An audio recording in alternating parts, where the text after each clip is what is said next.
Hi everyone, it's Jeanette here from the Sewing Studio with another viewer request actually. I was asked following, I think we've done 3 at least English paper piecing videos now, and one of the comments after one of them said, could I show how I actually make my little hexagon flowers? So I think I was showing this little pouch at the time, so it's this little flower that I do. And as you can see from this little pile here, with my scraps, I turn them into sort of little hexagon flowers, and I have them in all sorts of different colourways. So I just sort of sit and make them. I sort of think, make them and something, you know, they'll come for something. Build it and they will come. So that's my idea. Now I'll show you some little bits I've done with them in a minute at the end, but I thought I would just quickly run through how to make the hexagon flower. Now for each hexagon flower you need 7 hexagons. Now I'm using 1/2 inch ones because these are the little ones I make from my scraps, and I did a little tutorial on that, so we'll put a link to that if you're interested. But you only need about a 1 1/4 inch square to make a 1/2 inch hexagon, and they're not too bad. They're very quick to do, and they use up just those little bits you would otherwise sort of throw away. So what I do is I put them into my little set of 7, and then I just clip them together. And quite often I'll have a little pouch or something with them all in, and then when I've got some time I can just sort of sit and hand sew those together. So that's how they start, and I generally start with the centre one on top, but it doesn't really matter. So I'm going to take that little clip off there now, and then I'm just going to lay these out into a pattern that, now I don't know if I've pre-sorted these, it looks like I might have done. Sometimes I do, sometimes I don't. I have in the past put numbers on the back, so you can go, you know, 1 through to 6 and then see for the one that I wanted to be the centre. So if there's a specific order you want to sew them in, you can absolutely do that. So that's going to be my layout. Now I've got a needle here.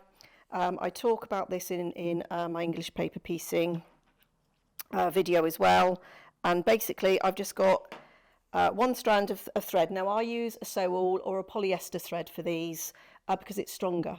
What you tend to find with cotton, if you are going to use cotton, and you can, use shorter lengths of it, because it does tend to shred after a while, because your sort of that thread is going over the edges of the paper. So sometimes we all know how abrasive paper is because, you know, we get paper cuts from it, don't we? So one strand of polyester thread, a really nice fine sharp needle. The finer the needle, the smaller your stitches will be. So if you're seeing big stitches, have a look at the size of your needle and go for a smaller needle. I think this is a Clover Black Gold. I think it's a size 10, but it's got quite a small eye, so if you have problems threading the needle, you might want to go for a needle that's got a slightly bigger eye. I started off using milliner needles. They're very long and sharp, but I'm sort of quite heavy on my needles, and I snap those quite easily. They're sort of quite bendy, and I was tending to snap those. But these black gold ones sort of stand up to the rigours of my hand sewing. So literally all I'm going to do is I'm going to pick up that first one, and I'm going to place it face down on the centre square, and then with my needle I'm just going to go in up under, I'm just going to sort of do that, so try to keep my fingers out of the way.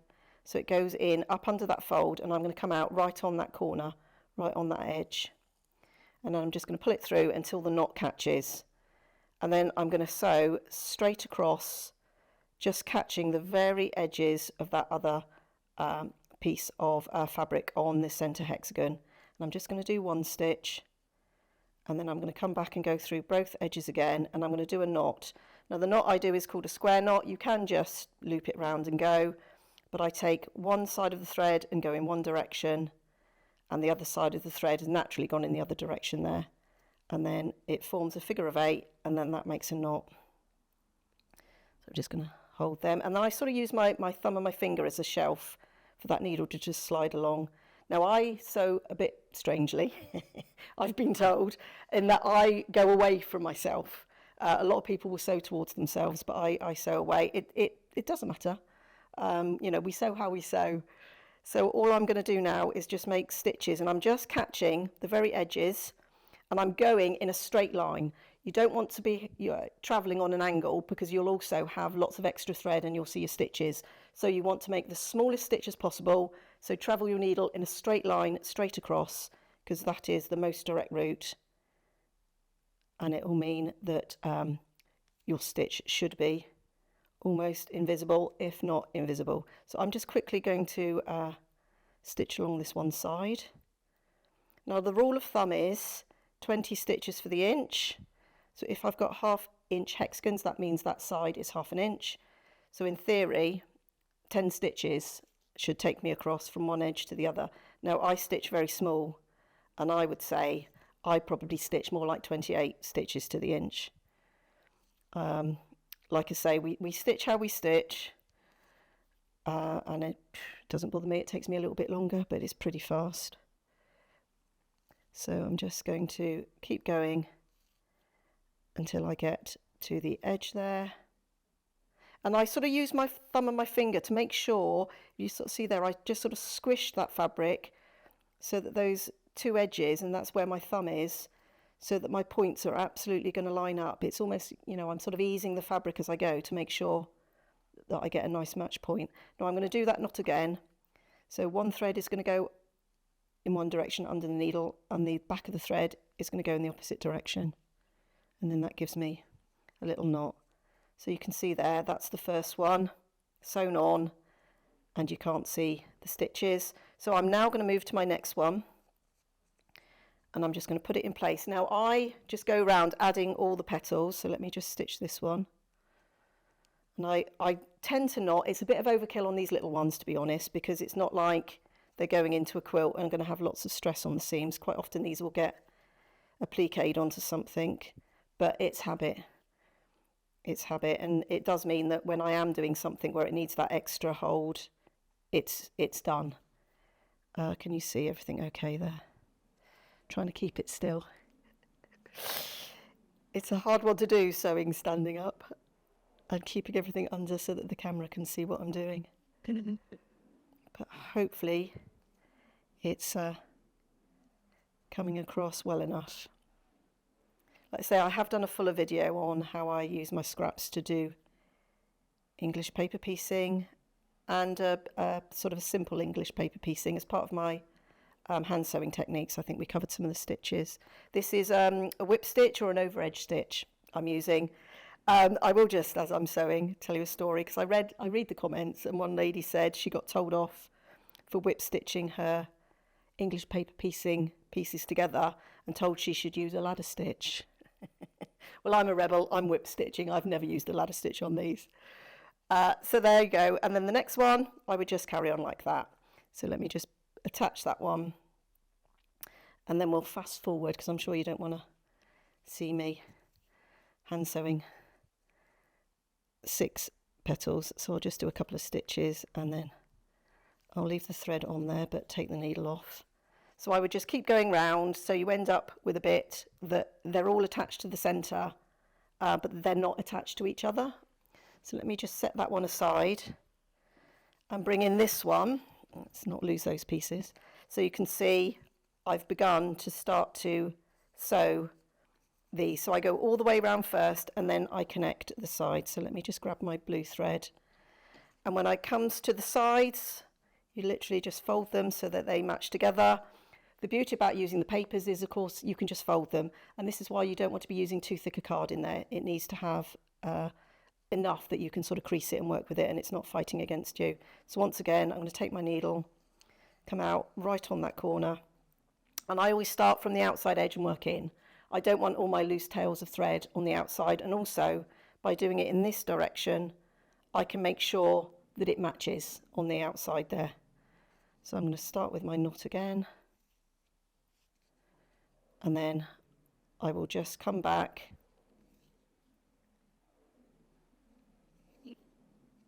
It's really hard to keep this steady. I hope it's not moving about too much and it's making you all seasick. Anybody that gets motion sickness.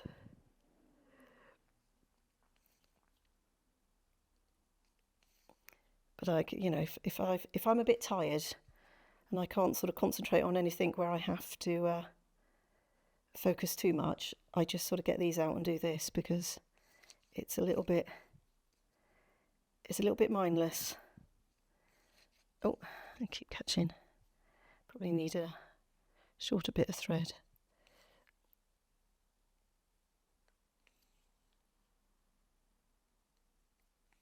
And I'm just going to do my last stitch there. We just want to make sure we get all the way down so we don't leave a hole right at the end, and I'm going to do my knot there again, pull it, and then I take my needle and I travel the needle away from where I've made that knot. I just sort of take it a little bit away, and then I can clip my thread, and it means that I'm not clipping anywhere near that knot. It's all nice and secure. So I would just keep going round until all of those edges, so the next one I would do would be there, until all of that's done. Now, if you prefer, some people will come in, attach, and then come out again. But I just find, because I sort of travel with these a bit, once I've attached all the petals, I can just sort of go back in and do the sides. So it sort of just keeps them all together. So I find that works really well for me. Now, I've just got some inspiration for you and some other ideas. So, of course, as I said, you can do these with sort of any size. So they're 1/2 inch. I think they look like they might be 3/4 inch hexagons. And then up again to 1 inch. So you can see sort of the difference in size as we keep going up there. And my bits of scraps I use, 1 inch is sort of the biggest I tend to make from my scraps.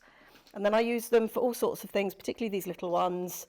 I know I've shown you this little pouch before, where I've sort of made all of these little flowers and then put them together, applique them onto a piece of fabric and turn that into the front of a pouch. And I used a little one on the back as well, just to add a bit of decoration. So I quite often do that. Now that's all got my Sharpie pens in. You can hear all that moving about. That's got Sharpie pens in, that one.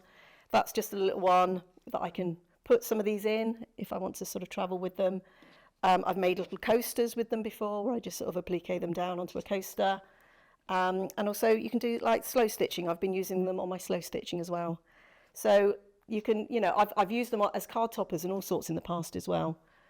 So that's the traditional hexagon flower. Now, just before we finish, I thought I would just show you some other ideas for hexagon flowers, because that's just all using hexagons. Now, this is one which uses a hexagon in the centre, but then you use the pentagon shape around the edges, and it just gives a very different shape to the flower. Let me bring that one in so you can see. So these are nice and interesting to do as well if you want a little bit of a different shape. Or you can get something which are called hexagon flowers, and these are with petals. So you still use the hexagon in the centre, but you have these shapes. And let me just take one out. Now, what I will say, these with the rounded edges, I glue in. All my other straight edge pieces, I'm a hand tacker. That for me is part of the enjoyment. But let me just take a paper out of here so you can see the shape. But I glue these in. Finish your sentence, Jeanette. I glue these in because I find you get a better curve with glue. You can sort of pull them tighter. You can do it hand tacking, but you have to do lots and lots of little stitches. So I find the glue tends to work a bit better. So that's the shape of the flowers. And then you just look for the petal shape that fits the size of the hexagon. So that I think looks like a 3/4 inch one. And then that's a 3/4 inch hexagon petal. So I hope that's given you a little bit of inspiration. I hope that's sort of shown how to make those little flowers, but also given you some other ideas from other shapes, some other things you can do with your scraps.